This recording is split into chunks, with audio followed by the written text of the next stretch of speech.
Chapter 7, Sexual Self. Sexual practices in the pre-colonization and Spanish era. The transition from pre-colonial Philippine society to a Spanish-based society marked a critical shift in gender roles, sexuality, and religious practices. Before Spanish colonization, gender identity and sexual orientation did not affect social status, and feminine roles, including those of the Babylon, were highly respected. Babylon, often women or transgender individuals, performed significant societal roles in religion, medicine, agriculture, and rituals. In regard to one's sexual practice, which includes activities such as cross-dressing, same-sex marriages, and sexual relations, these kinds of behaviors were accepted because being a woman was understood to be a means of establishing a connection with the spirits. Such sexual constructions were, however, interrupted by the invasion of Spanish colonizers and the introduction of Catholicism in the year 1521. The Spaniards were puzzled and threatened by the prominence of Babylon and their gender-fluid characteristics. Catholic missionaries demonized the Babylon, confiscated ritual instruments, and replaced them with priests as religious leaders. Women's freedom, including sexual expression, was suppressed, and native practices such as same-sex relationships, concubinage, and masturbation were labeled as sinful. Spanish domination transformed many native cultures, however, in turn, it also gave them the religion of Christianity, which changed their values by introducing the Ten Commandments. Many sexual norms, such as practicing same-sex marriages, and many non-sexual customs, such as concubinage that may have been acceptable, were made illegal, and atrocities, such as execution for those who would break these new laws. By the 1800s, the Spanish succeeded in converting nearly 7 million Filipinos to Christianity, eradicating earlier religious and sexual practices while enforcing their view of societal behavior. The Spanish justified these changes as necessary for educating and civilizing the natives, introducing Christian doctrines, morality, and strict codes of conduct. This transformation represented a significant loss of indigenous traditions and freedom, replaced by a rigid Hispano-Catholic framework that repressed gender diversity and sexual expression, according to Ildefonso in 2023. The introduction of modern sexuality, American occupation, and the 1900s. Filipino views on sexuality and perception of gender underwent a major evolution with the colonization of the Philippines, primarily by the Spaniards, for a number of centuries. The introduction of the Americans led to the establishment of new forms of government, new modes of education, and advanced means of communication that paved the way for sociological advancement. Women gained access to formal education, and mass media brought awareness of global social revolutions, including evolving views on sexual identity and same-sex relationships, as noted by Ildefonso in 2023. During this period, American modernization helped shape a more open approach to sexuality. The media exposed Filipinos to the relatively liberated attitudes in the United States, prompting Filipino gay men to reimagine their identities and roles in society. Modern notions of homosexuality and its association with behavior and personality became more prevalent due to the Americanization of the government and mass media. However, homosexuality was still stigmatized, with same-sex relationships viewed as an illness in some cases.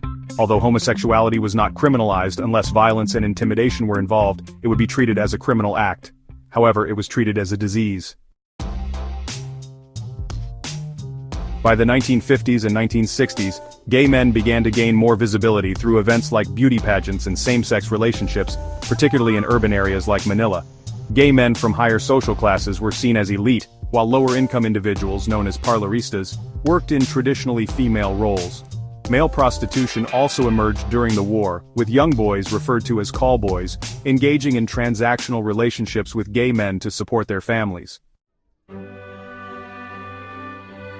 By the 1970s, Western influences began to change sexual norms further, as middle-class gay men embraced relationships with other gay men, breaking traditional taboos.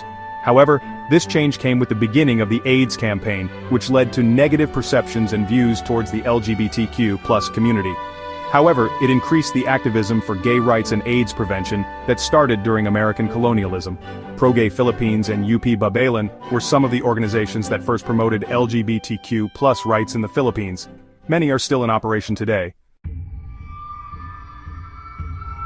The influence of American colonization introduced modern ideas about sexual orientation, which significantly differed from the beliefs established during the Spanish era. These dual legacies continue to shape Filipino attitudes toward LGBTQ plus individuals in contemporary society, Ildefonso 2023. Sexual motivation. Biological factors such as hormones heavily influence sexual behavior in animals. For example, non-human animals exhibit sexual activity primarily during specific periods, driven by hormonal cycles. Male animals are generally ready for sexual activity when stimulated, while female animals are usually receptive only during ovulation. Human sexual behavior, while sharing some biological similarities with animals, is much more complex. For men, the production of androgens or male sex hormones during puberty not only triggers secondary sex characteristics like body hair and a deeper voice but also increases sex drive. Unlike animals, men do not rely on biological cycles for sexual activity and can engage in sexual behavior at any time if properly stimulated. Women, on the other hand, experience cyclical hormone production with the release of estrogens during ovulation, which is biologically optimal for fertilization. However, unlike animals, women are sexually receptive throughout their cycles, regardless of ovulation.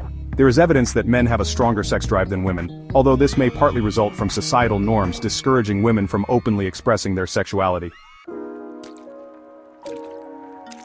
Studies show that men are more likely to think about sex daily compared to women. In humans, sexual behavior extends beyond biology. While hormones may prime individuals for sex, psychological, sensory, and environmental stimuli play significant roles in arousal. For instance, objects, sounds, scents, or memories tied to past experiences can evoke sexual excitement, highlighting the highly individualized nature of human sexual motivation. Feldman 2020. Sigmund Freud's psychosexual stages of development. Sigmund Freud, along with other individuals, helped to expand the understanding of human sexuality. He argued that people have two postulates, the sexual instinct and the death instinct. The sexual instinct, also called eros, is not only restricted to sexual copulation, but extends further towards enjoying various activities and experiences that create satisfaction for the person. It represents the drive for life, procreation, connection, and self-preservation. This instinct motivates behaviors that foster intimacy, love, creativity, and the desire to form bonds with others. Freud believed that the sex instinct underpins much of human motivation and plays a crucial role in shaping personality and behavior. It includes not only the performances of reproduction, but also pleasure, which psychology depicts, obtained through food consumption, artistic activities, and target achievements. Such actions are in connection with an individual's libido, which is the energy of sex and whose focus is on certain regions of the body through various psychosexual stages of development. On the contrary, the death instinct, also called thanatos, seeks to treat other people with aggression and also seeks destruction, thus being an inanimate state. Freud's contribution to human behavior was that it is a product of these two instincts and that men ought to be able to balance between the life-sustained elements of sex and death-sustained elements of destruction. The areas of the body associated with the sex instinct, known as erogenous zones, are key to understanding Freud's psychosexual stages of development. Freud's theory of psychosexual development outlines how personality forms during distinct stages, primarily influenced by early childhood experiences. He identified three main stages in the infantile period: birth to 4 to 5 years, the oral phase, the anal phase, and the phallic phase, followed by a latency period, 6 to 7 years of little sexual development, and culminating in the genital stage at puberty.